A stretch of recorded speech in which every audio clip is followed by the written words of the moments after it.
Hello, everyone, and welcome to another episode of Cycling Culture Club Connections. This one's been a long time coming. Today, I sat down with Donna McConnell, aka the Iron Empress on social media, if you're following. I wanted to do this one for a while because Donna has been one of those individuals who has been one of my own personal inspirations on this journey. Not only because she's black and she's a woman, but also because she's managed to achieve a huge amount in not a huge amount of time. She is slightly older than your typical influencer, but she has, in my own personal view, inspired a huge number of women and particularly black women to get into cycling, stay in cycling, and has helped build a community around the sport that we love. So this interview was particularly personal. I found out actually it was even more personal because Donna and I share Jamaican heritage, and she's had some very real and relevant lived experience that I can really relate to. We cover a little bit in the podcast, go too deep, but hopefully, as part of the context, you can appreciate where we connected at that level. But our experience in general is just invaluable, and what she's managed to impart in just a little over an hour is really amazing. So please give it a listen. As always, let me know what you think. I'd be delighted if you shared it with somebody you thought would benefit from listening to it. And as always, subscribe on your podcast platform to help this podcast get ears and more listeners. If you're watching on YouTube, please like and subscribe, all that stuff. We're telling great stories here. The whole idea behind this is can we tell stories that you wouldn't see or hear elsewhere. But without further ado, we'll dive in. Enjoy the episode. See you soon. Bye. Donna, hey. How you going? Hey Miles, thanks. I'm really pleased to have you. We've been talking about this for a little while, so I'm glad we can make it happen. I'm here finally. I feel like I have something to talk about. That's new. Mate, every time we talk, you've got something going on, so I think you do yourself a disservice. No, thanks for the time. I know you're super busy. I guess, firstly, thanks for joining us on the podcast. Just offline, we were talking a little bit about how we do things on Connections, but I really want our listeners to understand who you are. You know, they may know you already, they may have ridden with you, they may have written something with you, or read one of your articles, or something like that. Who is the real Donna? Like, how did you get into cycling? What's one thing that somebody who thinks they know you wouldn't know? Let our listeners know a bit more about who you are truly at your core. Okay, well, I started cycling as a kid, like most people do, and I just always really enjoyed it. But I didn't have my own bike until I was 18. I got an old one from my gran, one of my aunts that had discarded. And I kind of rode that into the ground. And then I got my first bike when I was 18 and I could just pay for it and just store it in the house. And the interesting thing is that I didn't get a road bike until I was like late 30s. And I only bought a road bike because I saw J-Lo in a video and she did a flash dance parody and she had a drop handlebar bike in that video. And I thought, oh, that bike looks really cool. I'm going to get one. So I got one off eBay. And at that point, I was studying for my postgraduate degree in newspaper journalism. And I couldn't really afford the train fares at that point. It started to get quite expensive. Obviously, I was doing it full time. So I was trying to cut costs where I could. So I rode that bike to uni for the year and really liked it, really enjoyed it. I didn't really wear Lycra, I just wore my regular clothes. I even wore like wedge shoes on it, like and short rah skirt, little I was going for a boho phase at that point. I just thought I was J-Lo / Kate Moss. And yeah, I just used to ride around, loved it. And then I got to a point where I got a job working for an online website. And I thought, okay, I need a few more gears, to go up these hills in London, need a few more gears. So then I bought a proper, well, I say proper, but I bought a new road bike and it was a Specialized Dolce. Women specific bike. I think I went to Evans, got it on Cycle to Work scheme, really enjoyed it. And that's really how I came to own a road bike. But I didn't know anybody that rode bikes. I was the only person in my circle that rode a bike. And even from when I was 18, if my bike got stolen, I'd just replace it and I'd just use it for errands, or I'd ride to Hyde Park, just ride for fitness, ride to go and see my dad in Harlesden. My dad would be like, you ride that bike all the way here? I was like, yes, Dad. I rode it all the way there, dodging the traffic in Harlesden. And it wasn't until I got to like my is that I thought, I want to try this triathlon thing. I'd seen it online probably about 20 years earlier and thought, oh, that looks really cool. I'd like to try it. Not knowing that cyclists do not think triathlon is cool, but you know, we'll get to that later. And yeah, I thought I wanted to try it. I was really into fitness. I tried to keep myself active on and off throughout the years. And as I got to sort of like my mid 40s, my dad was quite ill. And just seeing how sad he was from his lack of mobility and seeing how he was like declining, that really motivated me to stay active. So when I was 45, I actually signed up for my first triathlon, but I wimped out. And then I did it again the next year. I signed up and I actually did it. And I started training, and I trained for it in about 8 weeks because I was pretty fit at the time. I just needed to work on the swimming. And when I did it and I crossed that finish line, it felt amazing. And I kind of remembered that feeling, that feeling was new, that feeling of crossing the finish line. I hadn't experienced that for a long time. I mean, I did athletics when I was younger, I did middle distance, and I played netball, we did football. I tried most sports when I was younger, um, but I had never really entered events as an adult. So that feeling was quite nice. And then a few years later, I had seen these women on Instagram training to do an Ironman.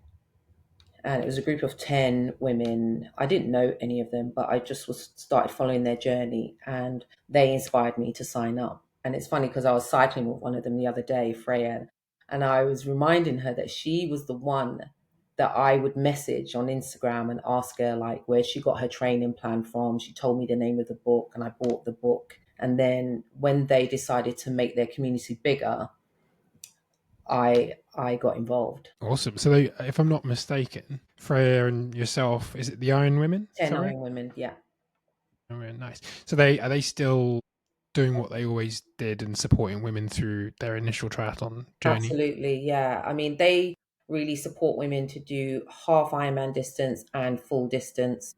And the community's just gone from strength to strength, really. It's quite big now. Awesome. Well, shout out to 10 Iron Women. I think community groups like that are some of the most important tools that we have access to in cycling to help people through their journey, and obviously bleeding into triathlon and running to that feeling of community and support is, intrinsic to some of the reasons why, maybe you're still in the sport now.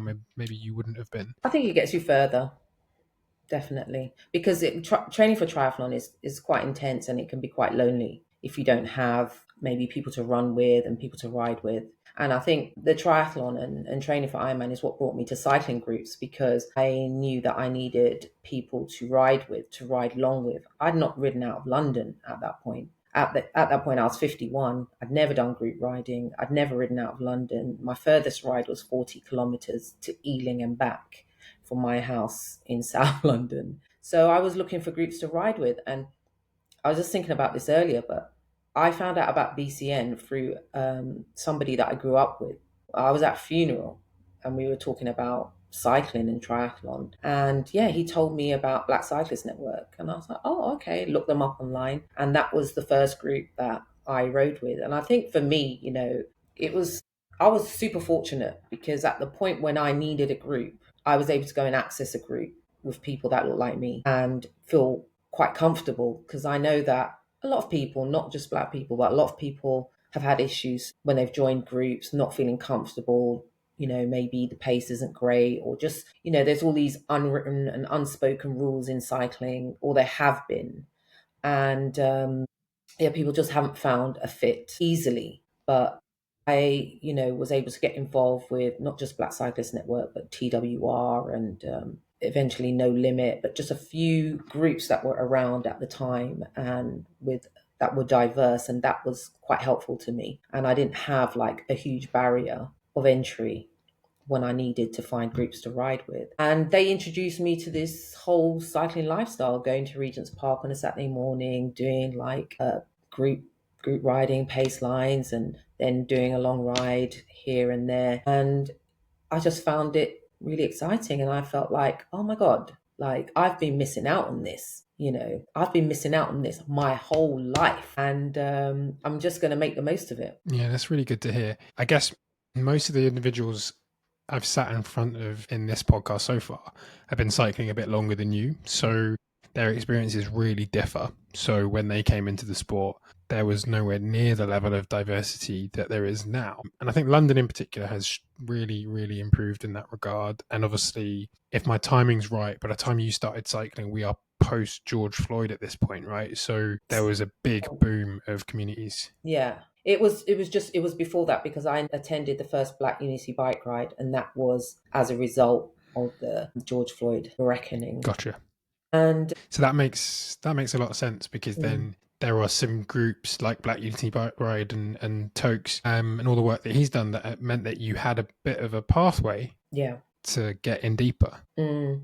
Yeah, I mean, it just was very fortuitous for me, because each step I took, there was a group there that could help me to progress through my sort of cycling journey. And like I said, I've been cycling since I was 18, and obviously I'm 56 now. So I was very used to sort of London roads, but there was points where I found it quite not intimidating, but just off-putting, really, because especially after the 2012 Olympics, because more people started cycling then, and so I felt like I was getting aggression from the motorists and some of the cyclists as well, because I was getting that sort of typical, I don't know, they didn't it's like they didn't see me as one of them, and everybody treated me. I mean, obviously, I'm making assumptions here, but I felt like I was being treated like I was a newcomer, and I just was experiencing a level of aggression that I was commuting from work then, and I was just like, this is too much. So I stopped riding for a few years. I stopped commuting, and it was only when I started training for Ironman that I got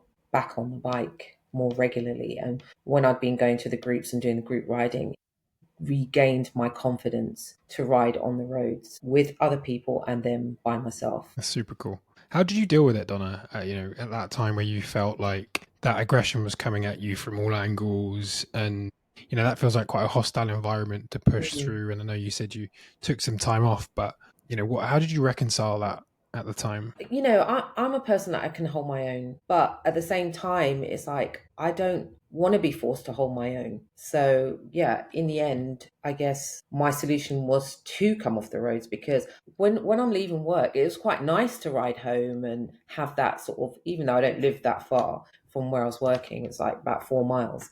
It was nice to have that time to yourself to ride home and just blow off the stress of work. But then it started becoming stressful, the ride in itself. So yeah, for me, I just felt like it was being counterproductive. So I just cut out. Yeah, yeah, it's a shame. You mentioned about feeling, well, maybe others making you feel like a newcomer. I don't want to jump to conclusions, but some of the reasons why you felt like that? Was it language? Was it It expression? Was was it just like a physical? disregard for me on the road, and kind of there was an entitlement level that they were more Mm, entitled to the space than I was. Just cutting you up and just getting in your way, overtaking very closely, that kind of stuff. yeah. To be honest, And how would you that kind of stuff say? still happens. Yeah, I was going to say, Mm. is it different now? It still happens to a certain extent. Do you think that experience, just to be provocative, do you think that experience is any different because of who you are? You cross a couple of intersectional lines, right? Female, Yeah. you're black. I mean, having spoken to other women, I think it's a common experience for women, just because there is that Mm, assumption. And especially, we're talking maybe, 10 years ago, there weren't that many women riding on the roads. So there was always that assumption that, well, if you're a woman and you're riding, you're a newbie or you're not experienced. And, I'm more experienced. And I think people definitely after the 2012 Olympics were feeling, like they were ready for the Tour de France. Yeah, I just think there's sometimes a lack of respect that's accorded to women on the roads. And, some of the things I've heard from women, just, they've had things thrown at them, people swear at them. I mean, obviously, I've been sworn at, I've been abused on the road. It happens all the time. yeah, it's a shame, and I'm hopeful that we can continue to make that better. And I suppose it's a collective effort for everyone to think about what they're saying and how they're treating people, and treat people how they I want to be think treated. And when you're on a bike, you're not seen as a woman or a person. You are seen as a cyclist, and all cyclists, I think, get the same treatment. But obviously, some of the treatment that women get is gendered. I women cyclists have said they've been slapped on the bum. Like that generally doesn't yeah, happen to men. But yeah, a lot of cyclists just really do get treated with a lack of respect. And we're not generally treated like, I'm not going to say human beings, we just, motorists just don't rate us, do they? I think that's They don't probably rate a slightly understatement. But yeah, I completely get what you mean, and I think I'd push you to say I don't think we are. We're dehumanized on the bike often. Yeah. Not seen as somebody with a family Mm, or with yeah. friends or with a life and a serious job maybe or whatever. Mm, Somehow, when you're in a helmet and behind glasses, it becomes slightly more combative. ambiguous for motorists in some Mm, cases. Yeah, so danger, and if you can't see the humanity in someone who's just like you but mm, doing something different. So anyway, that's a big topic, mm. and one that neither of us will solve in this conversation, but No. definitely something to keep an eye on. I guess thinking about your experience specifically, I know you've been really heavily involved in London to empower more women of all backgrounds to get riding, and that's part of what I've always found really inspiring about you. Do you think that did that happen naturally? Is it just your natural personality, or did you push for that? Did you become an activist? I just think because I came to it so late and I was so unaware of the whole cycling community. And as a black woman, obviously I'm going to notice who's there if my people are there, women that look like me. And obviously I saw there wasn't many. And I'm somebody who's worked as a journalist for like over 20 years, and I'm like, how did this information not reach me? I like it completely bypassed me. I didn't see it. But then I just don't think cycling clubs are very active in inner city urban communities. I mean, I grew up in a estate in West London, and I never heard about a cycling club on my estate ever. And we used to go to youth clubs, and we would get tickets for concerts and stuff. I did a lot of sport. We had Linford Christie Stadium. We used to go to like an adventure playground, and they would take us on activities and stuff during the summer holidays. I never went on a holiday as a kid with my family, but we had good programs around. But I never heard about a cycling club.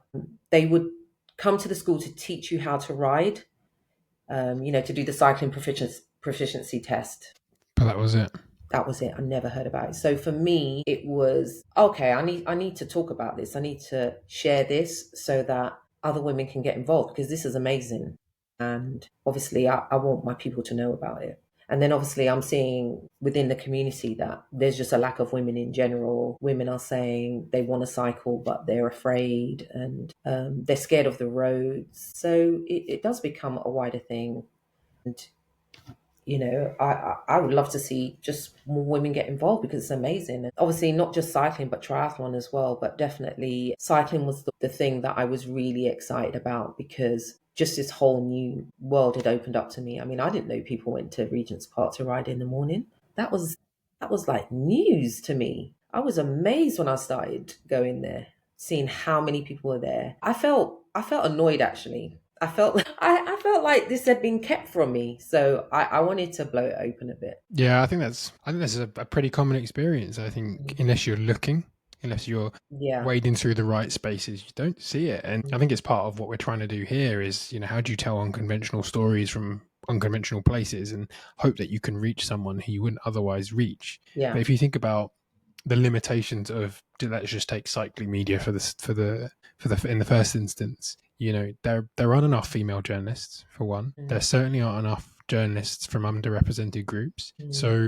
when it comes to telling stories, if you're reliant on that type of media to tell those stories for you, then and help you open up to those groups, you're just not going to do it. And No. let's not even get into the mainstream media where the cycling Mm. rhetoric is just, I mean, it's negative at best, Negative. right? So yeah, it's funny. We should chat more about how we can find those ways into those communities. How do we ensure that more women like you discover cycling or triathlon earlier in their journey? I mean, I do feel like that's why I really like social media, because we don't have to wait for traditional media to do this work.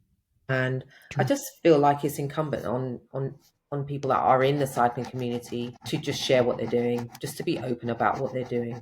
But it does seem like sometimes at times that people just want to gatekeep, even like when it comes to sharing events and things that are on, they don't share it. They don't share it enough. The information is out there, but we just need to shout it from the rooftops. So I think what you're doing is really good. I think the responsibility is with us. It isn't to wait really for other people to do it. I know I'm just one person, but I do always try to encourage women to share their journeys, to share what they're doing, and to share how they're doing it, because that is what inspires another woman to start doing it. Too right. I think I told you before, but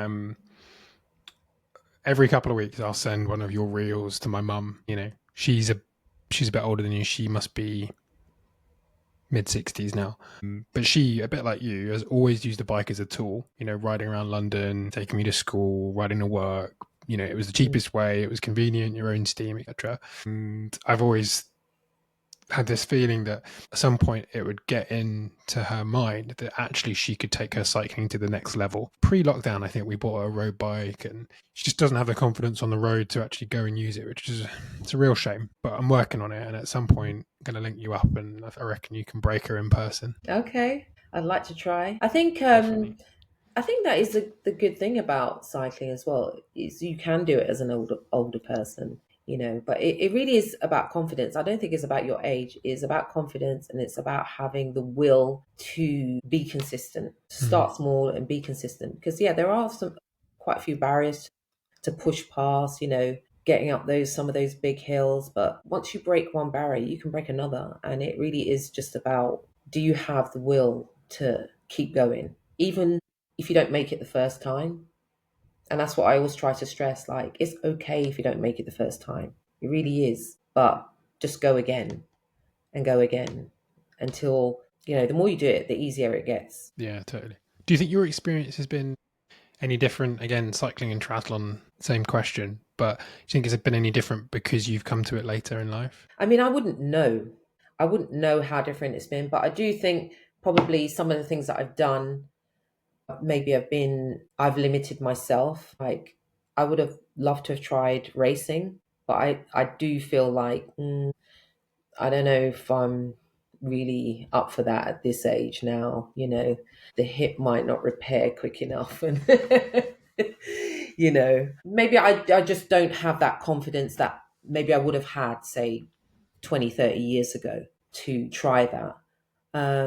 But I feel like I'm doing, or I've done the things that I want to do in cycling. And I don't really, yeah, I generally just don't try to think of things in age. I just think more about, well, what am I capable of doing, or what can I train to do? And the people I see doing things, I don't feel like they're doing anything that's beyond me. And that's what I think it's about. I think if there's anything that you want to do, you don't really think about your age. You just think, well, can I do it? Can I achieve it? And even if you think, well, I'll need to work quite hard, you can do it. Mm. So I don't, I love that. It's like self belief, isn't it? It's, as you say, it's not about age; it's about capability, and one does not govern the other. If you look after yourself and you do the training, then it doesn't matter. You're probably considerably fitter than most people you meet on a day to day basis, right? I mean, maybe I'm fit. I'm fit, but I mean, obviously, I haven't always thought like that. But I definitely feel like the process of training for and completing the Ironman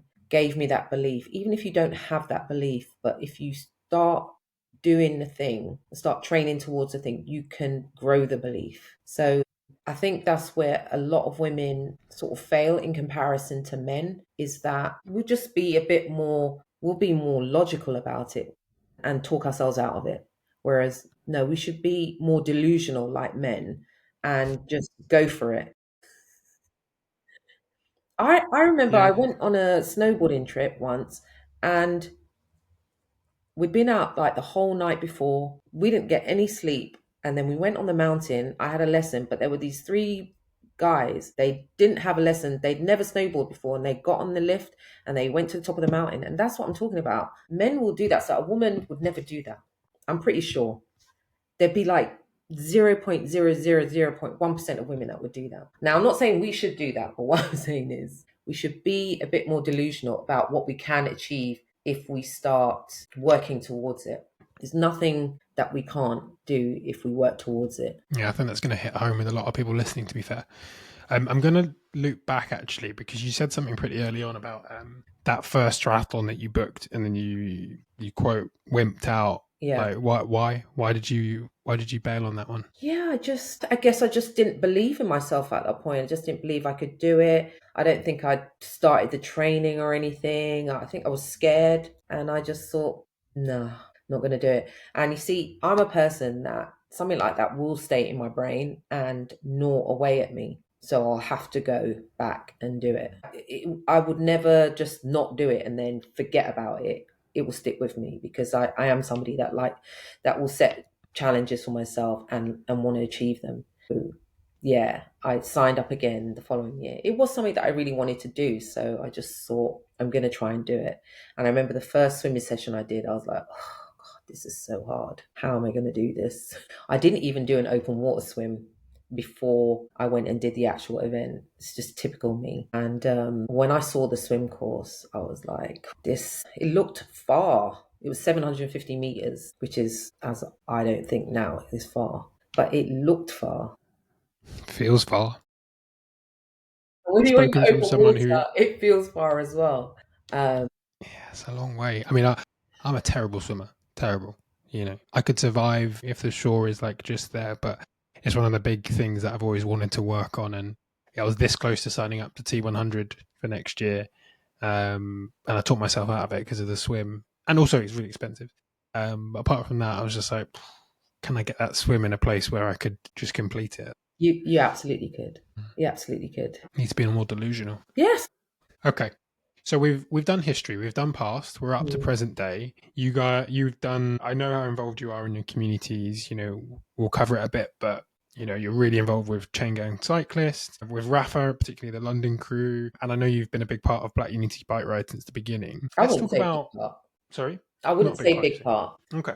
Well, I know you've been on a couple of their trips, right? Is that true? Yeah, I've been on a couple of the BEBR Africa trips. I've been Mm. a ride leader, a marshal, probably at the last four BEBRs, and I'm a BEBR trustee. Yeah, you sound like a pretty big part. Not meaning to diminish the work of anyone else, of course, but you've been involved with the event in some way Mm. since its inception. I think that should be commended. But I guess from your experience working with that team, and particularly the two trips you've been on, Mm. I actually don't know this of you, Don. Are you Caribbean or African? Caribbean. Both my parents are Jamaican. Okay, so same as me. I thought I detected that when you were imitating your dad earlier. Very Um, badly. no, it was quite good. Yeah, it made me think of my mum and my granddad actually. How's that experience been as somebody who you're from Jamaica, but you've gone back to Africa? If we get into it, virtual homeland Mm. of Mm. all people, and particularly Caribbeans, right? But how was that for you? What was the reason that you decided to go on that trip, and what did you get out of it? Well, I've wanted to travel more in Africa and the Caribbean.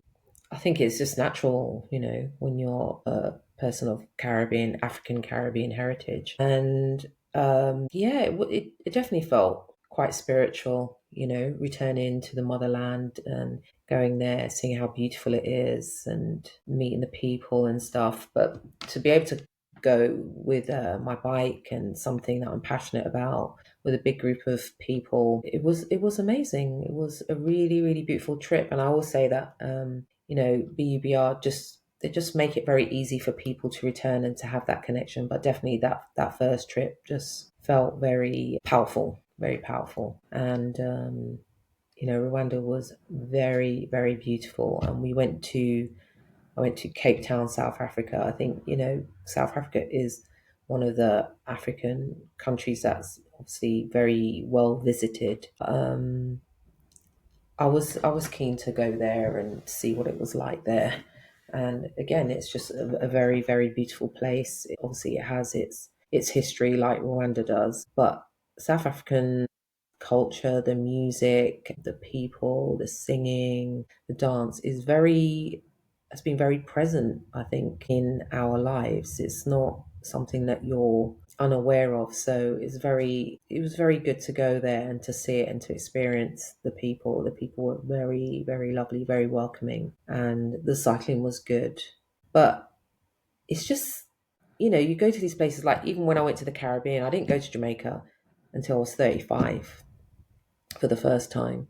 And I got there, I was just like, oh my God, it's so beautiful. Like, why did my parents leave? Mm, It's just so stunning. And it's like that in Africa as well. Obviously, like everywhere, they have their problems, have their issues. There is some poverty there, but there's also a hell of a lot of beauty, hell of a lot of culture, and people that are into cycling as well, just like us, people that are mad about it. They've got the Africa Rising Centre in Rwanda, and we met the people there, people that run it, the people that are really working hard to get young people to take up cycling or to change their lives through cycling, and also to become professional cyclists, which is something that obviously I'm sure we'd love to see. Love to see more cyclists of African origin making it into the peloton and making it to the tour. definitely, definitely. I mean, I could do probably 15 podcasts covering the brilliant initiatives that are coming out of Africa at the moment, Mm, and I will at some point.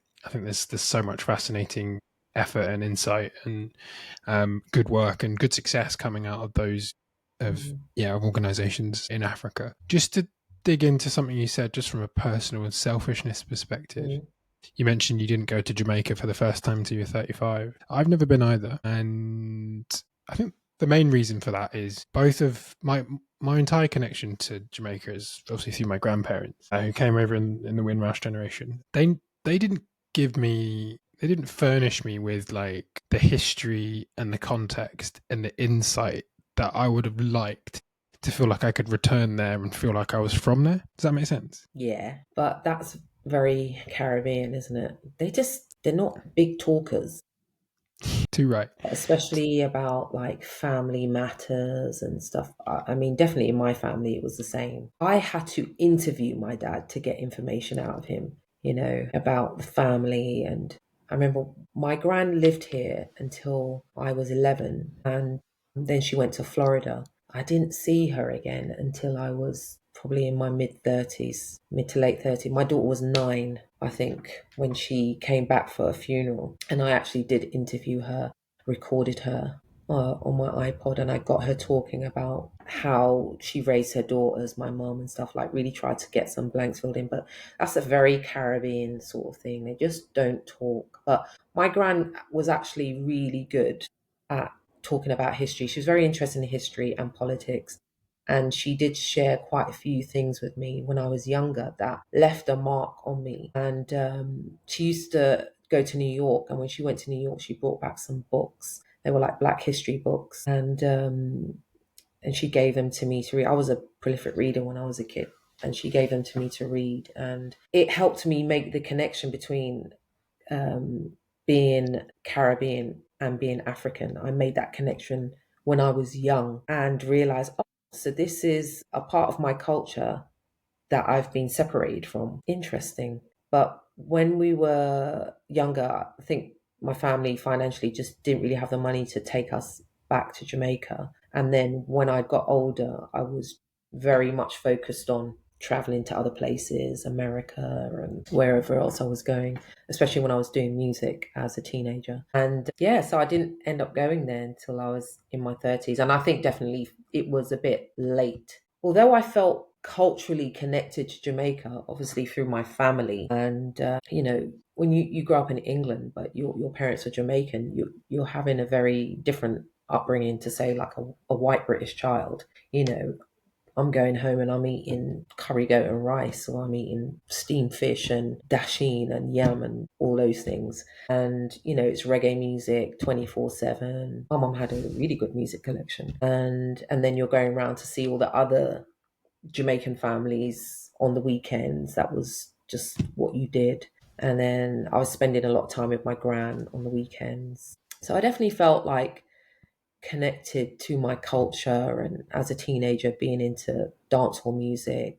I was more into hip hop, but I also really like dancehall music as well. But hip hop was really how I expressed myself as a teenager. But dance hall, especially the 90s dance hall. Let's face it, it's like some of the best music in the world. But yeah, going as an adult, definitely you don't feel you feel British, you know.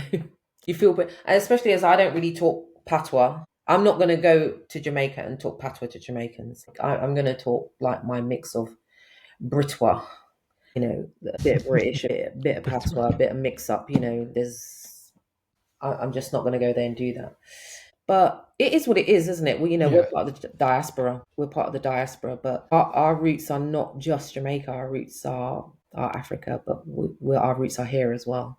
You know, we are part of it all. and I think I'm just starting to yeah, totally part of it all. I'm just starting to explore that myself, and part of what led me to Cycling Culture Club was starting to come to terms with what that meant, and Mm, therefore it's going to sound weird, but the sort of responsibility I felt was was sort of new. As I realized that, I was actually, you say, I felt a little bit uncomfortable about having an opinion because I didn't really feel black enough to have an opinion, if that makes mm, sense. Because I didn't grow up in a Jamaican household. My mum was born here, so she has no connection with Jamaica other than heritage. My dad's white. So for me, I didn't have that upbringing, and that there was this sense of imposter syndrome that I right. still feel. But I'm coming to terms more and more with that. But as I do more and more reading about it and understanding more and more, particularly looking at it through the lens of cycling, it's trying to find that connection and yeah, trying to understand, if I was to go back, what sort of place can I carve out for myself there. Bearing in mind, I know no family, I'd be going there as a complete stranger. Mm. Um, but yeah, it's an interesting one to think about. I think it's just going to be, you just need to expect that you won't necessarily feel at home straight away. You may not, but that's okay. That's okay. I went to Jamaica. Totally. I went again for a holiday, and I went on my own, and I just traveled about. I went from Kingston, I went to Negril, and then I went to Portland, and I had a good time, but I had a mix of experiences, but I had a good time. Jamaica is a beautiful, beautiful place. And I mean, the culture is amazing, the music, it's the food is a great place. But yes, anywhere where you don't live and people know you're not from there, you're going to get a mix of receptions. Yeah, an open mindedness to that, I suppose, is Yeah. all you can do to prepare. But I Mm. definitely enjoyed Okay. it. People were like, "Oh, you're going there on your own." I was like, "Yeah." I had a good time. Again, speaking to your confidence and how Mm. that's helped you pave that way. I mean, I just think one life, one life. You got to do the things that you got to do, but obviously you just try and be safe while you're doing it. There's places in London that I'm not going on my own, you know, or certain times of the day I'm not going out by myself, or I'll make sure I'm home before this time if I'm on my own. It's just you got to have a survivalist instinct to be okay in this life. I try as much Yeah, as possible to just wise. minimize the possibility for harm, and that includes on the bike. It's wise. It's smart. And nicely brought back to the bike after a little bit of The therapy there for me. segue. Yeah, that was so great. I'd love to dive into your relationships that you've built as an individual. So, whether you like the word influencer or not, it's sort of irrelevant. But you are a person with an audience, shall we say? And I believe that you have an audience who really respects the sort of content that you put out, and I consider myself among them. But what particularly interests me is you've been really heavily involved with some of Rafa's campaigns, particularly their female focused campaigns, Women's 100, for example, the last few years. Tell me a bit about how you got into that and how you feel that has benefited women in cycling so far. Well, when I started cycling, and I was looking for cycling clothes to wear. I always used to be really into fashion, and so I wanted nice cycling gear. But when I went into the shops around 20, I'd say probably 2012, I'm going to say that date, I don't remember exactly. But when I went around the shops, everything was really ugly. And I thought, oh, I can't wear this. I didn't really think cycling clothes looked good. And I didn't think I was going to do the full lycra thing. And so I was really looking for stuff to wear. And then one day in a newspaper, I saw this top by Rafa, and I thought, I like that. That looks nice. I'd like to wear that. And so I got some Rafa. And when I actually started my training for Ironman, I started posting the pictures and stuff. And I think it was Jess reached out to me to ask me to take part in a photo shoot. And then they've just asked me at various points. And the women's 100 ride was one of the first long rides that I did. I'd probably done maybe two long rides before that. But then Rafa reached out and they gave me some kit. They gave me the women's 100 kit and said they wanted me to do some social media content. And then I've just been involved in it ever since, the last couple of years as a ride leader with RCC. And I think it is of benefit for women because it's a big event. It's a big global event now. They've definitely rebranded it more as a global event. It's like a real signpost for women cycling. I mean, when I started riding with groups, Rafa were offering women's rides, community women's rides. So you didn't need to be a member of the club to get involved. And they used to meet at Lee Valley. So I used to go down there. I think it was like a Tuesday or something, and we'd do some group riding at Lee Valley. So I think they've always tried to sort of reach the women's community and put on events for that. And the Women's 100 has been going for a while. And I do feel like every year there's new women that aren't aware of the things that they can do in cycling. And I would definitely say that Rafa, being involved with the Rafa community helped to open up cycling for me as well. So even if you are not part of a club or something, but maybe you come to the Women's 100 ride, you're guaranteed to meet other women. You're guaranteed to find out more information.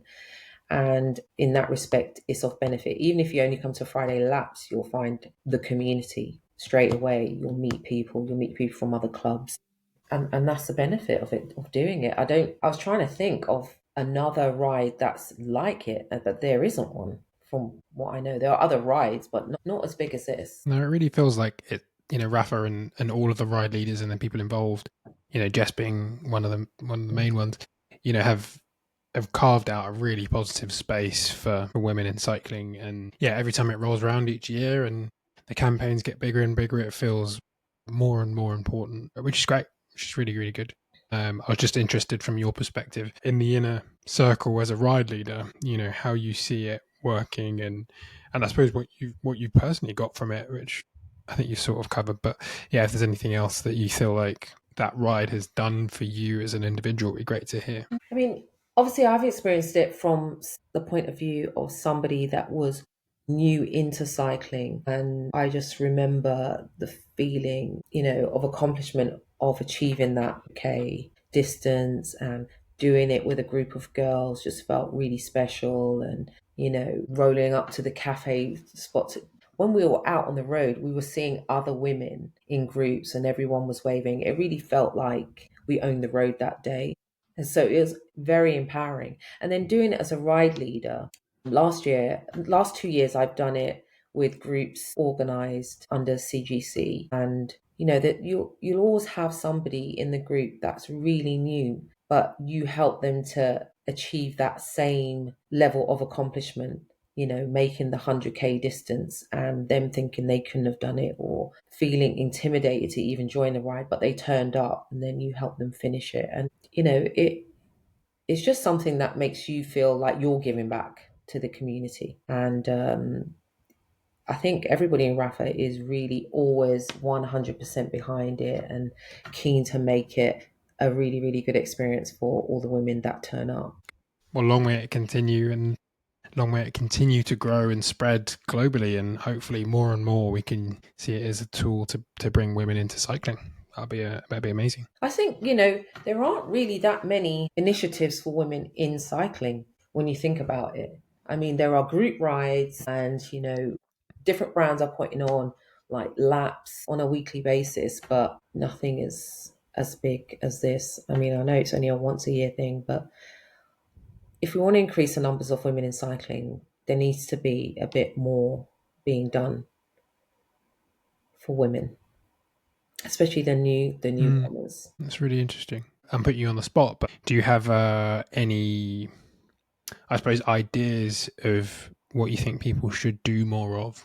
What is going to help women get into cycling? I appreciate that's a big question, but anything off the top of your head? Obviously, safety is like a massive aspect, but skills training, group riding training, just anything that's going to help build their confidence. Just think we need a few more spaces and a few more things that are directed at women who are beginning their cycling journey. And the rest, my consultation fees are, I can send them to you. Yeah, yeah. Okay, that's really interesting. I think part of what I come across a lot in the work that I do at the moment is individuals or groups who are doing something in their local community. And I think part of the disconnect at the minute is there are dozens, hundreds even of amazing community groups. Some of those will be working specifically towards women, but most of them don't know about each other. Most of them are just doing their own thing, maybe in their own borough, let alone their own locality or Mhm. city. So trying to connect them up through what we're doing is a big passion of mine, because imagine if you could join together and do more as a voice, as a Mm. single voice. um, I think we would achieve more. And that's not just specifically to women, but it's specific to diversity for sure. But I think women in particular could benefit, because there are women riding their bikes, but when they're sprinkled everywhere, maybe it's across London, maybe it's across the UK, maybe it's across the world, they Mm. can still feel very isolated. And I think that'd be lovely to be able to find a way to change that. And it's also about what is the image that's presented of women riding their bikes. Women are very susceptible to images, especially if the images that they're being presented with are ones that don't look like them. And we do have this issue within cycling and within health and fitness in general, where the image that's presented is somebody who is small, who is conventionally small, who has a cyclist physique. And obviously in cycling, we wear this lycra, and it's unforgiving. And women are there are more women out there that have my shape or are bigger than have that kind of physique. So when you're constantly seeing that image, I mean, obviously, even before 2019, you probably didn't even see a woman cyclist in an ad, to be honest. So I wasn't necessarily affected by it. But if you're constantly seeing that image, some women are going to be put off by that. They need to start showing more of a range of people, different types of bodies that are cycling. The majority of people that are going to be cycling are not going to be racing. They're not going to be pros. They're not going to be, you know, chasing comms. It's going to be regular people riding, and we need to Yeah, show more regular people riding yeah, so you're that totally they right. think it It is comes into something that for them. representation point, doesn't it? Really does. I wonder, it sort of links nicely onto my next point, but thinking about your partners, the brands that you work with regularly, like Balfs, for example, who came on board as one of your brand partners, was at the beginning of this year. Yes, this year in March. I was really interested in their reasoning behind that. And I'll just go a little deeper. My hope is they believe what you believe, that actually, if we can improve representation in cycling, we can attract a broader range of people to cycling. So through you, they may reach more women, they may reach more black people, they may reach more people with different body types. That's my hope. But you tell me, what does that Yeah, I mean, partnership mean to when you, I I did guess? speak with the people at Baus, they were very much behind my content. They like my content. They like the messaging. They like what I represent, and the fact that I talk about body image and basically not allowing that to hold you back, and that there should be more diversity within cycling, diversity of body image, and women being more confident in what they're doing. So, yeah, it really is that they like that kind of messaging. It's not even about my age or it's about my color, and it's about getting more women on bikes, and that's what they were attracted to. Good, good. Well, bravo, Balfs. I think that's the right thing to be doing. And if any other brands are listening, then yeah, think about who you work with and who you can reach. And there's more to life than just the mammals, right? Yeah, definitely. I think the mammals are well catered for. There's plenty out there for them, but older women and women in general, they're not talking to us enough, but they expect our money. They're not talking to us enough. They Yeah. need to talk to us more. And half of the population's buying power is sat with you. Hmm. So commercially, it makes perfect sense. So get on board. And I mean, are they not concerned about their own survival as well? I mean, they're In my taking money off the experience, not table. enough. Yeah. But I guess, there's a prestige in that image that they try to uphold. But the reality is there's more people that look like me that are going to be riding bikes, and people that look like Tadej Pogacar, brilliant as he is. Yeah. No, I think prestige is a great word to describe it, and I think letting go of some of that to broaden your brand appeal is, well, not only is it inevitable for all brands who wish to survive, but I think is scary and difficult for brands, especially those with a long history, to break away from what they've always done. And what it takes is, in my experience, is somebody within that brand who is a visionary, who's happy to take that risk and make that change and reap that benefit. Yeah. But yeah, that's not always straightforward. But take Zwift. Zwift are an example I always use. It took a couple of visionaries within Zwift to really build what they have, and without those people, maybe they wouldn't have the Tour de France Femme avec Zwift, as an example. So. Yeah, someone's got to take a risk, don't they? But when you open it up and you bring more diverse voices into your companies and what you're trying to market, I'm sorry, it's a win-win situation. From my experience, it's a win-win situation because diverse perspectives just broaden things. They'll give you access to things and to ideas that you wouldn't ever consider. And they are winning ideas. Totally. They can be winning ideas. Totally. And I'm hopeful that as we continue to push and bang that drum, and advocates like me and like you and others continue to do what we can start to change that that brand perception and help more brands do that. Let's hope, because the cycling industry needs it. It really does. Anyway, Donna, I've just checked the time and I've held you here for an hour, so I apologize. Sorry. I told you it'd be 45 minutes, didn't I? So I'm going to give you one last question, and it's the same question I ask everybody who sits here. And that is, if you could give one piece of advice to somebody who's just coming into cycling or thinking about coming into cycling that might help them stay and be part of our community long term, what would that advice be? Don't give up. Don't give up. It's going to hurt. It's going to be hard. But if you fail the first time, just try again. You don't have to even make it the first time. It's okay to walk up a hill. Some people don't agree, but I do. It's okay to walk up a hill. I wish I had not pressured myself so much in the early stages, but it's okay to walk up a hill. It's okay. Take your time. Someone's got to be at the back. You won't always be at the back, but someone's got to be there, and there's no shame in being at the back. You are in the group still. So just take your time and enjoy it. Perfect. Absolutely perfect. I'm gonna clip that and send that straight to my mum. Yes, Mummy, you can do it. I'm coming to ride with you. Please do. Please do. Donna, thank you so much for the time. It's been a pleasure. I'm glad we could finally do this. It went so quickly. We'll have to do a follow-up at some time. I feel like we've only scratched the surface of everything that you've got going on, but thank you. You're welcome. Thank you, Miles. It's good talking. See you around, eh?